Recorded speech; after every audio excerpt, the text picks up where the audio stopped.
بسم اللہ الرحمن الرحیم۔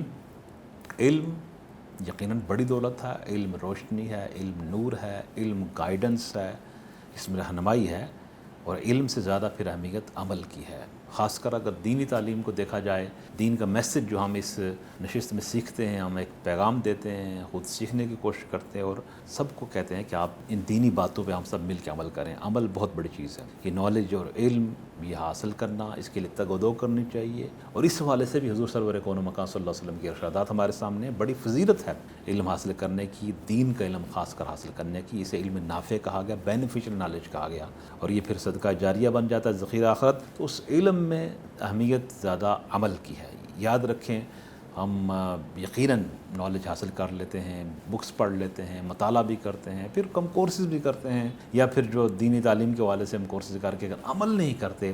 میں اس نشست کے ذریعے اس بات کی طرف آپ کی توجہ مبذول کروانا چاہوں گا کہ ہم فکر کریں بڑی سنجیدگی کے ساتھ، اور جو ہمیں تعلیم ملتی ہے، گائیڈنس ملتی ہے علماء سے، صوفیاء سے، بزرگوں سے، بڑوں سے، اس کو اپنا اپنے ٹیچر سے ہم سیکھتے ہیں تو اس پہ عمل پیرا ہوں۔ عمل کے بغیر معاملہ حل نہیں ہوتا۔ اس میں ایک بات صرف آپ سے شیئر کرنا چاہوں گا۔ الرسالہ القشیریہ، یہ تصوف کا انسائیکلوپیڈیا سے کہا گیا، اس میں امام ابو القاسم القشیری کچھ باتیں فرماتے ہیں کہ یہ باتیں انسان کی خرابی کا یا خسارے کا یا بدبختی کا باعث بنتی ہیں، اللہ محفوظ رکھے۔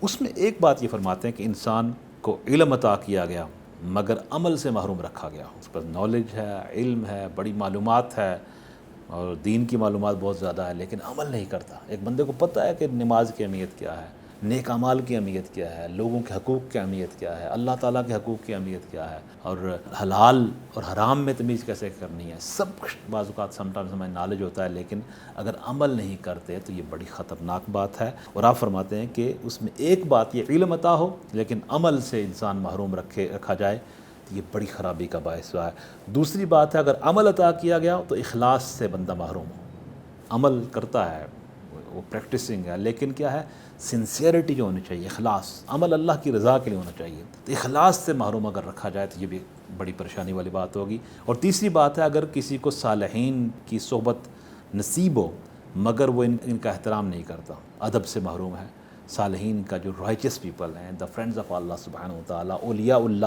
ان کی مجلس مل گئی، سنگت مل گئی، صحبت مل گئی، نسبت مل گئی، ان کی زیارت مل گئی، ان کے پاس آنا جانا بیٹھنا مل گیا، لیکن ان کا احترام اگر نہ کیا جائے، ادب برقرار رکھا نہ جائے، جو ادب ہمیں دربار رسول تک لیے چلتا ہے، اس ادب کو اگر ہم سامنے نہیں رکھتے تو کہا یہ بات بھی محرومی والی ہے۔